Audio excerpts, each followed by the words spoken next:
우리는 그동안 사도행전 1장, 2장, 3장 말씀을 생각했습니다. 3장까지의 말씀을 통해서 성령이 어떻게 역사하셨고 어떻게 초대교회를 탄생시켰으며 어떤 능력과 기적이 나타나는지에 대해서 살펴보았습니다. 특별히 우리는 성전 비문에 앉아서 40년 동안 안진뱅이로 살던 사람이 일어나는 놀라운 기적도 살펴보았습니다. 베드로는 안진뱅이가 일어난 그 사건을 통해서 놀랍게 여기는 그 사람들에게 두 번째 설교를 하기 시작했습니다. 너희들이 십자가에 못 박히는 그 죽이신 예수님이 살아나셔서 이 안진뱅이를 살렸다라고 말씀드렸고, 그리고 그 예수님을 너희들도 믿고 회개하고 새 사람을 입으라라고 말씀을 드렸습니다. 설교를 들은 사람들이 예수님을 영접하기 시작했는데, 오늘 말씀 4절에 보면 말씀을 들은 사람 중에 믿는 자가 많으니 남자의 수가 약 5천이 되었다라고 말씀드렸습니다. 성경이 말하는 숫자는 제가 20세에서 60세까지 남자의 수만 말씀드린다고 얘기를 했으니까 아마 고합 2만 명, 3만 명 정도가 되는 사람들이 예수를 믿었다라고 볼 수가 있습니다. 한번 생각해 보세요. 마가의 다락방에서 성령 받기 위해서 기다린 사람이 얼마입니까? 120명이잖아요. 베드로가 첫 번째 설교를 했을 때 구원받은 사람이 3,000명이었고 두 번째 베드로가 설교를 했을 때 5,000명의 사람들이 예수를 믿게 되었습니다. 120명에서 출발해서 3,000명, 5,000명으로 확산되는데요. 그 좁은 예루살렘 그 성 안에서 예수 믿는 사람이 5,000명, 아마 남녀 포함하면 2만 명이나 3만 명의 사람들이 기하급수적으로 예수를 영접하게 되는데 어떻게 이런 일이 가능했을까? 라고 생각해 보게 됩니다. 초대교회 성장 비결은 두 가지였다고 봅니다. 하나는 성령의 역사 때문이었다고 볼 수가 있습니다. 성령 받기 위해서 열흘 동안 기다린 그들에게 급하고 강한 바람 같은 소리가 들렸고, 그리고 기도하는 모든 사람의 머릿속에 불의 혀같이 갈라지는 불의 놀라운 현상이 일어났고, 성령 받은 그들은 자기도 보는 사이에 외국으로 방문을 하기 시작했습니다. 그리고 성령 받은 베드로가 설교를 하기 시작하니까 놀랍게 성장했다라고 볼 수가 있는데요. 지금까지 생각하면서 1장, 2장, 3장에 예루살렘 교회가 회의했다는 소리는 한 번도 한 적이 없습니다. 그렇잖아요. 회의했다는 소리가 없는데도 불구하고 그 성령님이 역사하니까 교회를 성장시켜 주는 걸 보는데요. 교회가 회의도 때로는 해야 됩니다. 그러나 회의보다 더 중요한 것이 있는데, 성도들의 모든 성도가 성령으로만 충만하면 그 교회는 성령님 안에서 부흥되는 줄 믿으시기 바랍니다. 이게 첫 번째 성장 비결이, 두 번째는 하나님의 말씀의 역사 때문이라고 볼 수가 있는데요. 성령 받은 베드로는 설교를 하기 시작했고, 군중들이 그 설교를 들었을 때 하루에 3,000명, 5,000명의 놀라운 역사이라는 거죠. 믿음은 언제 생기냐라고 했을 때 로마서 10장 17절 말씀에 너무나 잘하는 말씀이 있지 않습니까? 믿음은 들음에서 나며 들음은 그리스도의 말씀으로 난다 했는데요. 하나님의 말씀을 누군가가 전파하게 되고 전파되는 그 말씀을 믿으면 믿음이 생기는데, 하나님의 말씀에 놀라운 역사가 일어나니까 초대교회가 성장하기 시작한다는 거죠. 그러니까 말씀이 없으면 믿음이 자라지 않습니다. 제가 설교를 하면서요, 가끔씩 설교를 들을 때 좋은 분이 가끔씩 있어요. 오늘은 지금 한 분도 안 됩니다만은 대체적으로 한두 명의 사람이 졸아요. 그러면 제가 그 조는 사람을 보고 그냥 넘어갈 수 있잖아요. 저는 피곤하니까 조는가 보다 하고 넘어갈 수가 있는데, 조는 사람 보고 그냥 넘어갈 수가 없습니다. 왜냐하면 그 조는 사람을 보고 깨워야 되는 이유가 뭐냐면, 그가 하나님의 말씀을 안 들으면 그 사람 죽기 때문에 안타까운 마음으로 좀 깨워주십시오. 옆에 사람 졸지 않게 좀 해달라고 얘기하는데요. 말씀이 들어가야 믿음이 생기고 말씀이 들어가야 교회가 성장하는 걸 보는데요. 교회가 성장하려고 하면 하나님의 말씀이 살아있는 교회만 되면 성장하는 줄 믿으시기 바랍니다. 그럼 오늘 우리들도 하나님의 말씀을 좀 더 듣고 묵상하고 공부하고 연구하면 교회가 성장한다라고 생각하면 좋겠고요. 우리 교회가 성령의 역사, 말씀의 역사가 일어나는 교회가 되시기를 바랍니다. 이 두 번째 설교를 이거 정도로 하고요. 초대교회는 베드로가 설교하니까 5,000명의 사람들이 구원받았다라고 얘기하고 딱 끝냈으면 얼마나 좋겠습니까? 그 다음에 세 번째 베드로가 설교를 하고 또 이렇게 많이 구원받았으면 어떻게 됐다고 끝냈으면 좋겠는데 놀라운 성장과 더불어 찾아온 것이 하나가 있었는데 고난의 바람이 드디어 불기 시작했다는 거예요.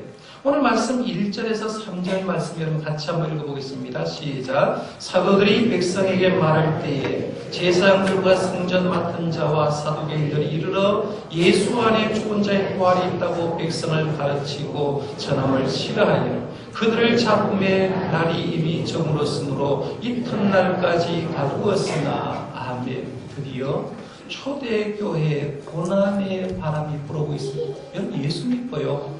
좋은 일만 계속되면 얼마나 좋겠습니까? 그런데 예수 믿고 은혜도 임하지만 예수 믿고 나면 나를 무너뜨리려는 고난의 세력이 항상 닥치는 것을 보게 됩니다.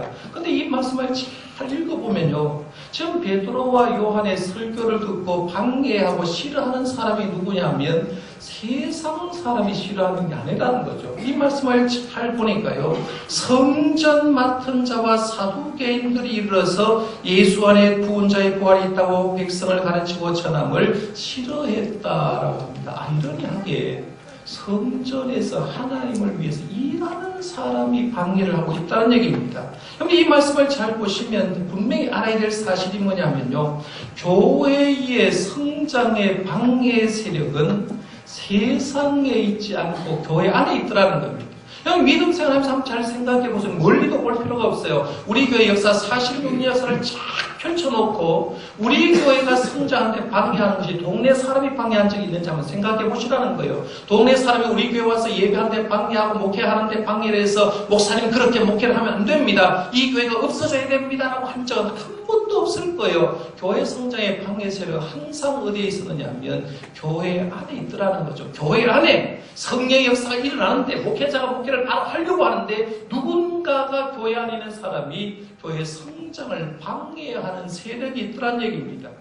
46년 역사를 펼쳐놓고 아마 우리 교회 처음부터 나오신 분들은요 한 분 한 번 체크를 해보세요. 담임 목사, 그 다음에 장로님, 안수집사님, 권사님, 일반 성도님까지 체크해보면서 이분이 교회 성장에 덕이 된 사람인지 교회 성장에 방해가 된 사람인지 체크를 해보면요 분명히 드러납니다. 이분이 교회 성장을 위한 세력이었는지 아니면 교회 성장에 이분만 없었다고 하면 우리 교회가 굉장히 성장했을 텐데 하는 그런 사람이 있는지 생각해 볼 필요가 있는데요. 지난 목요일에 경상도에 경북도에 평산교회가 있는데요. 그래서 이제 목회자 포럼이 있었는데요. 우리 한 달에 한 번씩 이제 되고 있는 목회자를 위해서 평산교회 포럼하면서 조금 강사님을 모셔서 이제 한 2시간 정도 강의를 듣는 그런 모임인데 이번에 강사님은 대전 신학대학교 정원범 교수님이라는 분이 강의를 하셨어요. 이 정원범 교수님이 강의한다라고 듣고 제가 일부러 갔습니다. 이유는 뭐냐면 이 정원범 교수님 내외분하고 미국에도 2주 동안 같이 영성공동체를 봤고요. 유럽에도 영성공동체를 함께 투어를 하면서 그분을 알기 때문에 이분에게 자리도 채워주고 좀 말씀 들었으면 좋겠다라고 생각하고 일부러 강의를 가서 들었습니다. 강의 제목이 새로운 교회 운동, 교회 패러다임의 혁명이라는 그런 제목이었는데요. 강의 내용 요약하면 이런 겁니다. 지금 우리는 한국교회 큰일 났다는 겁니다. 더 이상 한국교회는 희망이 없다라고 얘기합니다. 한국교회가 지금 현재 이대로만 가면 한국교회는 전혀 희망이 없는데 희망이 있으려고 하면 교회의 본질을 회복하라고 했는데 2가지를 강조해서 하나는 뭐냐면 하나님의 나라 비전을 가지고 교회를 꾸려가라. 2번째는 교회 안에 사람 중심이 아니라 예수님 중심으로 교회를 꾸려가는 교회는 희망이 있다라고 말씀드렸어요. 그래서 강의를 쭉 하고 식사를 하고 특별히 이제 저와는 친분이 있기 때문에 식사를 한 다음에 우리 교회 입구로 와서 미산동에서 우리 교회까지 입구로 오셔서 목양실에서 커피를 한 잔, 차를 한잔 하면서 이런저런 얘기를 하면서 이 교수님은 이제 전국적으로 돌아다니니까요. 전국 교회를 돌아보면 가슴이 아파 죽겠다는 얘기입니다. 교회가 현안 교회가 없다는 거예요. 너무너무 힘들다라고 얘기하는 거예요. 그러면서 저한테 물었습니다. 목사님 교회는 어떻습니까? 라고 물었어요. 저는 고민할 것도 없이 그냥 있는 대로 얘기했습니다. 너무 행복합니다는 거예요. 제가 목회자로서 너무나 행복하고 우리 장로님들도 교회가 평안하니까 행복해하고 우리 성도님들도 행복하게 믿음 생활하고 있습니다. 라고 얘기를 했는데 여러분 그렇습니까? 여러분 신앙생활하면서 우리 교회에서 함께 신앙생활 하시는 것이 행복하십니까? 행복하게 예수 믿어야 되잖아요. 그런데요, 오늘날 우리 한국 교회들이 편하지 못하더라는 거죠. 이유가 뭐냐면, 교회가 주님 중심으로, 그리스도의 중심으로 하나님의 나라 비전을 갖고 가야 되는데, 방해 세력이 외부에서 오는 것이 아니라, 교회 내부에서 방해 세력이 발생되니까, 교회가 성장은커녕 교회가 희망이 없다라고 얘기를 하고 있는데요. 바라기는 저와 여러분들이 교회 방해 세력이 아니라 교회 성장의 덕이 되는 성도님들 다 되시기를 바랍니다. 이 말씀에 계속해서 이어보면요, 반대한 그들의 면면을 한번 좀 살펴보세요. 5절에서 6절 말씀에 보면 이튿날 관리들과 장로들과 서기관들이 예루살렘에 모였는데 대제사장 안나스와 가야바와 요한과 알렉산더와 및 대제사장의 문중이 다 참여하였다라고 말합니다. 우리나라 정치는 300명 국회의원을 통해서 이루어집니다. 그렇죠? 대통령을 탄핵으로 발의하는 것도 300명 국회의원이 있듯이 우리나라 정치는 300명 국회의원을 통해서 이루어지는데요. 이스라엘의 정치는 누구를 통해서 이루어지느냐 하면 70명 사내들인 공의회 회원들을 통해서 이루어지는 거예요. 이들로 통해서 종교적인 문제가 결정되고요. 이들로 통해서 민사 문제가 처형됩니다. 그러니까 70명 공의회 회원들이 어떤 결정을 내는가 굉장히 중요한데 이들이 놀라운 사실은 이들로 인해서 예수님 죽였다는 거죠. 예수님 이들을 통해서 죽었다는 겁니다. 이들은요, 자신의 자리를 이용해서 부를 축적했습니다. 비록 로마의 지배 속에 살았지만 그들은 별로 부담이 없었습니다. 왜? 로마도 그들을 인정했기 때문에 그들이 부를 축적하는데 아무 지장이 없었습니다. 아무 불편함이 없이 살아가는데 어느 날 갈릴리에서 혜성같이 등장하는 한 분이 계셨는데 예수님이 등장하는 거예요. 자기들도 종교적인 지도자인데 예수님이 딱 등장했는데 자기들과는 비교할 수 없는 인물이 등장한 겁니다. 그분이 하는 일은 저보다 낫고 천한 사람을 위해서 일을 하는 겁니다. 병든 자 취하고 마음이 상한 자들 치유를 해주는 겁니다. 기적도 행했습니다. 자연도 명하니까 바람과 바다도 명령했습니다.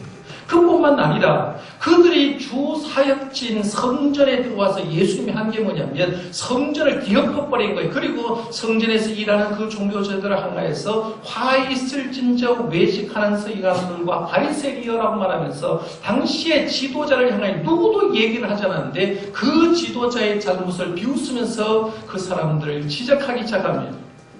이것을 못마땅하게 여긴 종교적인 지도자들이 예수님의 본질 파악을 못하는 거죠. 저분이 메시아다라는 걸 파악하지 못하고 아무 죄도 없는 예수님을 십자가에 못 박아서 죽여버리고 상황 끝났어요. 예수님이 십자가에 죽으시면 그냥 모든 것이 걸림돌이 해결되니까 끝난다라고 생각하고 상황이 종료되었다고 생각하는데 예수님이 돌아가신다. 3일 만에 예수님이 부활했다라는 소리가 들리는 거예요.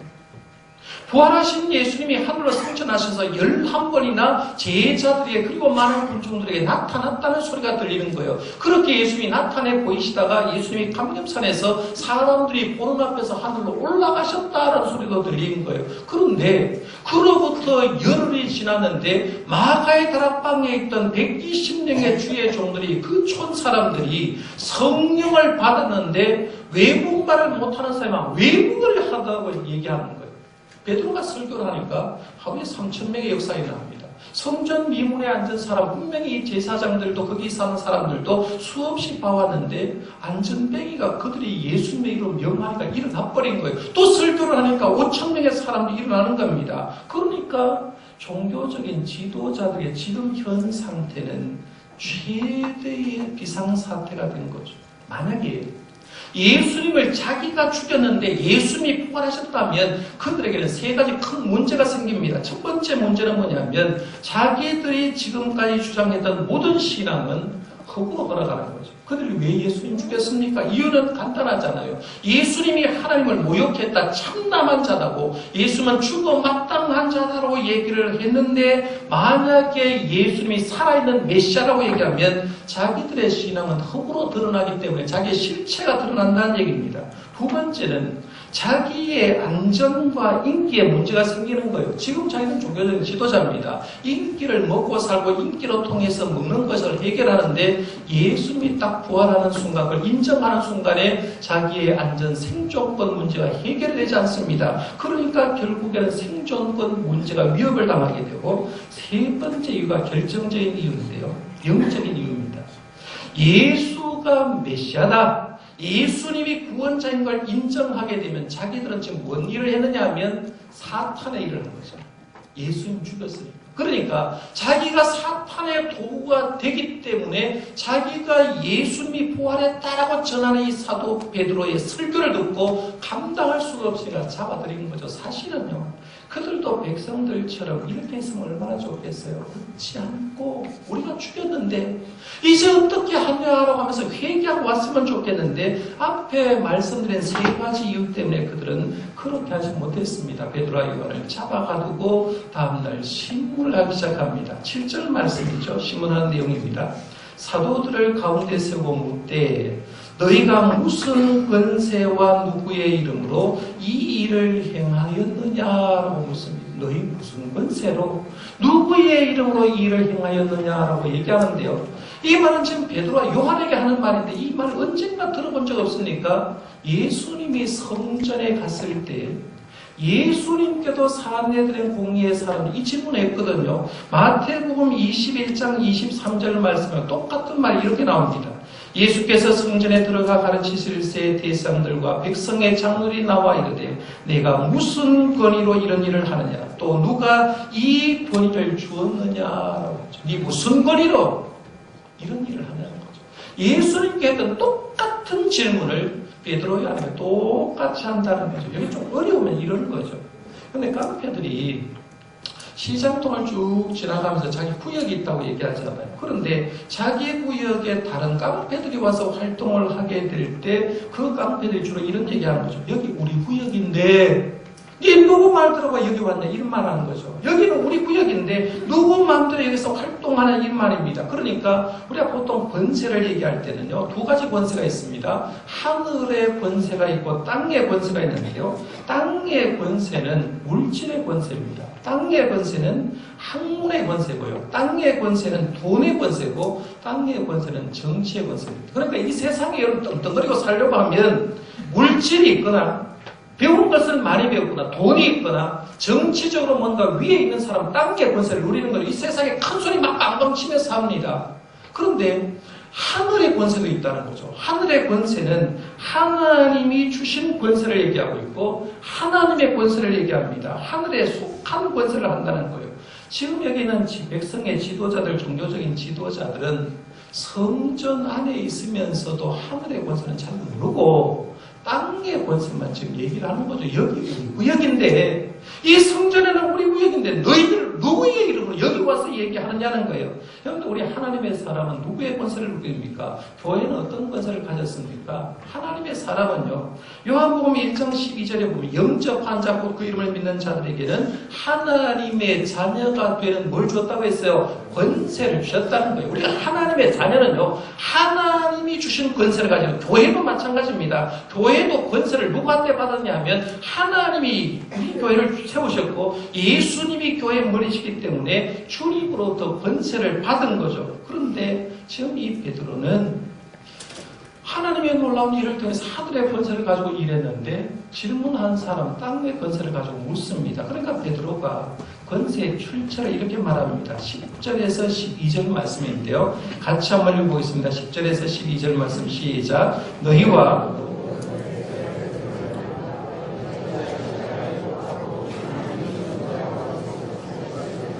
이 예수는 너희 건축자들의 뿌린 돌로서 진모퉁이의 머릿돌이 되었느니라. 다른 이로서는 구원받을 수 없나니 천하 사람 중에 구원을 받을 만한 다른 이름을 우리에게 주신 일이 없음이라 하였더라. 사실 이 말씀은요, 10절에서 12절 말씀을 가지고 해도 몇 시간 설교할 내용이 나오는 굉장히 귀한 말이 나옵니다. 이 기적은 지금 베드로가 얘기하는 거죠. 안전병이 일어난 사건 가지고 지금 얘기를 하는데 이 기적은 살아계신 예수님이 하신 일이라는 거죠. 너희들이 십자가에 못 박인 그 십자가 십자가에 못 박은 예수님이 죽어 계시는 것이 아니라 살아 계셔서 이 안전병이를 살렸다라고 얘기하는 거죠. 우리는 하나님의 권위로, 예수님의 권위로 이 일을 행했다라고 얘기를 하면서 또 하나 재미나는 건 성경 또 인용합니다. 시편 118편 22절을 인용하면서 이렇게 말합니다. 건축자가 버린 돌이 진모퉁이에 머릿돌이 되었나니라고 해서 너희들 예수님 버렸지 않냐는 거죠. 메시아이신 예수님 버린 그 예수님이 초대교회를 형성하는 교회, 초대교회의 머릿돌이 되었다라고 얘기를 합니다. 그런 다음에 12절에 유명한 말을 하죠. 다른 이로서는 구원을 받을 수 없는 이 천하 사람 중에 구원을 받을 만한 이름을 우리에게 주신 일이 없음이라 하였더라 했어요. 산헤드린 공의의 회원들이나 지금 우리가 구원받을 수 있는 비결은 똑 하나, 예수님만 믿으면 된다. 오직 한 분 예수님의 이름뿐 다른 이름으로 구원받을 길은 없다는 거죠.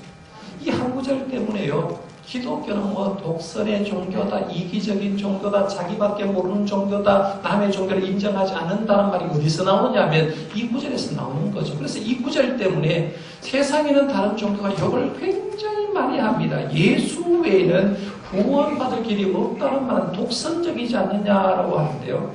이거는 다른 종교를 무시하는 말이 아닙니다. 불교를 무시하는 말도 아니에요. 이슬람교도 유교를 무시하는 말도 아니에요. 다른 교회 교주는, 다른 종교의 교주는 사람이라는 거죠. 사람은 사람을 구원하지 못하는데 우리가 믿고 있는 예수님은 하나님이셨고 그 하나님이 인간이 되셨고 우리 위해서 돌아가셨고 우리 위해서 살아셨고 지금도 살아 계신 분이기 때문에 예수님만이 우리의 구세주가 되고 우리를 구원할 수 있다라고 얘기를 하는 거예요. 여러분 추워도요. 어떤 세상이 바뀌어도 예수님만이 구원자인 걸 믿을 수 있기를 바랍니다. 여기서 흔들리서는 안 된다는 거예요. 이렇게 산헤드린 공의가 1차 신문을 하고 베드로가 1차 답변을 쭉 했습니다. 베드로가 답변을 하면 베드로는 갈릴리 촌사람 어부였잖아요. 산헤드린 공의에는 최고의 학부를 지닌 사람들 아닙니까? 그러면 그들이 베드로의 말을 듣고 뭔가를 얘기를 해야 되는데 오히려 베드로의 말을 듣고 충격을 받기 시작합니다. 13절, 14절에 보면 충격받은 이유가 4가지가 나옵니다. 첫 번째 한번 잘 보세요. 제가 따져 들어가겠습니다. 그들이 베드로와 요한이 담대함을 말함을 보고 했어요. 충격받는 이유 첫 번째는 베드로와 요한이 담대하게 지금 말합니다. 담대하게. 성경의 역사가 담대했다. 두 번째, 그들은 본래 학문 없는 범인으로 알았다가 이상히 여겼다. 저 사람들이 못 배웠다고 생각하는데 성령 받으니까 막 성경 구절을 인용하고 있잖아요. 그러니까 깜짝 놀라는 겁니다. 그 다음에 세 번째, 전에 예수와 함께 있던 줄도 알고라고 말하면서 예수님한테 얘기를 하는데 3년 동안 예수님을 따라다녔다는 걸 알고 있는 겁니다. 그러니까 꼼짝 못해요. 그 다음에 네 번째 이유는 병난 사람이 그들과 함께 서 있는 것을 보고 결정적인 증거, 주님이 살아계시는 결정적인 증거는 40년 동안 앉아있던 안전뱅이가 지금 서서 베드로 옆에 있는 거예요. 옆에서 서서 있으니까 결정적인 증거를 보고 비난할 말이 없었다는 거죠. 그러니까 산헤드린 공의회가 고민을 했습니다. 15절에서 18절 말씀까지 보면 이제 베드로와 요한을 밖으로 보낸 다음에 대책 회의를 하는 거죠. 어떻게 했으면 좋겠냐? 분명히 예수님 살아계시는 기적은 역사에 일어났는데 베드로는 이렇게 얘기를 하는데 우리 어떻게 했으면 좋겠냐라고 얘기하니까 할 말이 없는 거죠. 대책 세울 수가 없어요. 그러니까 대책이라고 세운 게 위협하잖아. 겁주고 그다음에 두 번째는 이제는 예수님의 이름으로 말하지 말도록 하자라고 말하면서 위협하여 예수님의 이름으로 말하지 말게 하자라는 게 결의 내용이 있습니다. 그 결의 내용도 이제 전달하죠. 18절에 보면 그들을 불러 경고하여 도무지 예수의 이름으로 말하지도 말고 가르치지도 말라고 얘기를 합니다. 산헤드린 공의회는 예수님 죽인 사람들입니다. 예수님을 죽인 그 사람이 베드로와 요한에게 불러서 또 하는 말이 예수님의 이름으로 말하지도 말고 가르치지도 마라 경고를 하는 거죠. 그때 베드로와 요한은 이렇게 대답을 합니다. 반응이죠. 19절 20절 말씀입니다. 한 번만 다시 한번 읽어봅니다. 19절 20절 시작. 베드로와 요한이 대답하여 이르되 하나님 앞에서 너희의 말을 듣는 것이 하나님의 말씀을 듣는 것보다 옳은가 판단하라. 우리는 보고 들은 것을 말하지 아니할 수 없다 하니. 아멘. 베드로가 어떤 사람이냐라고 물으면 쉽게 말하면 베드로는 굉장히 다혈질적인 사람입니다. 성격이 굉장히 급한 사람이었습니다. 예수님이 성모교회에 성만찬 예식을 행하고 겟세마네 동산에 기도를 하면서 이런 얘기합니다. 오늘 밤에 너희들 다 나를 부인할 거다라고 얘기를 했죠. 베드로가 대답합니다. 내가 주와 함께 죽을지언정 나는 주님을 부인하지 않겠습니다 라고 얘기합니다. 하지만 다음날 아침 되었을 때 예수님 말씀한 대로 3번이나 예수님을 모른다고 부인했습니다. 부인을 해도요, 만약에 로마 군사들이 찾아와가지고 칼을 탁 대면서 너 예수님 알아 몰라라고 얘기하면 그 말을 듣고 잘못 대답하면 죽기 때문에 예수님 몰라요 라고 대답했다면 이해는 가잖아요. 자기 목숨 걸렸으니까 하나밖에 없는 목숨이니까. 그런데 베드로에게 얘기한 사람은 본인이 아니고 여자 종이 와가지고 얘기를 해요. 여자 종이 너도 갈릴리 사람 예수와 함께 있었지라고 얘기를 합니다. 그때 베드로가 나는 네가 무슨 말을 하는지 알지 못하겠노라 라고 얘기합니다. 여러분, 남자가 그래도 남자인데 군인들이 얘기를 하는 것에서 모른다고 하는 이해가 하는데 여자 종이 와서 얘기하는데도 나 예수 모른다고 얘기해도 그런데요, 성경 말씀에 잘 보면 그냥 부인만 한 게 아니라요, 부인하고 맹세하고 저주하고 이렇게 했어요. 부인하고 맹세하고 저주했다는 말은 삼중 부인을 얘기하거든요. 완벽하게 부인했다는 거죠. 나 예수 모르는 사람이야 라고 완벽하게 부인했습니다. 근데 그렇게 비겁했던 베드로가 불과 50일 지나고 성령 받으니까 뭐라고 얘기하느냐 하면 예수님을 죽인 그 사내들인 공의의 사람들에게 하나님 앞에서 우리는 너희 말을 듣는 것이 하나님의 말씀을 듣는 것보다 옳은가 판단하고 우리는 보고 들은 것을 말하지 아니할 수가 없다라고 얘기하는 거예요. 어떻게 이럴 수 있습니까? 이유는 간단합니다. 성령 충만하니까 이렇게 되는 거죠. 성령 충만하니까.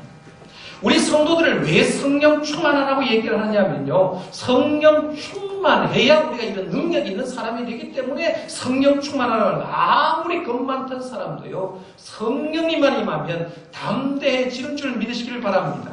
베드로가 지금 사내들인 공예 회원들에게 시작하는 말 한번 보세요. 뭐라고 합니까? 19절 말씀에 하나님 앞에서라고 말합니다. 하나님 앞에서, 하나님 앞에서 너희 말을 듣는 것이 하나님의 말씀 듣는 것보다 옳은가 판단하라. 하나님 앞에서라는 구약 성경부터 신약 성경을 쭉 펴놓고요, 믿음 있는 사람의 삶의 방법, 항상 어떤 삶의 환경 속에도 하나님 앞에서, 이걸 호람데오라고 얘기하는데요, 하나님이 지켜보시는 앞에서 산다고 생각하는 거죠. 그러니까 반듯하게 살 수 있었어요. 요셉도 그렇고요, 여기 나온 베드로도 반듯하게 우리가 하나님이 지켜보는 앞에서 하나님 말 듣지 너희들 말 듣겠냐, 말도 안 되는 소리를 얘기하는 거예요. 그래서 20절에 우리는 보고 들은 것을 말하지 아니할 수 없다고. 이보다 놀라운 말이 어디 있습니까? 우리 살아계신 주님의 역사를 보았다, 예수님의 보라심을 봤다, 예수님의 역사도 봤다, 그리고 귀로 들었다, 이 듣고 본 걸 내가 왜 얘기를 안 하겠냐는 거예요. 너희 말 왜 듣겠냐는 겁니다. 베드로와 요한이 이렇게 지금 얘기를 했는데요, 나중에 보니까 사도 요한도 요한서신을 쓰면서 이렇게 분명했습니다. 요한일서 1장 1절에 보면 태초부터 있는 생명의 말씀에 관하여 우리가 들은 바요, 눈으로 본 바요, 자세히 보고 우리의 손으로 만진 바다 했죠. 들었다, 눈으로 봤다, 손으로 만져봤다.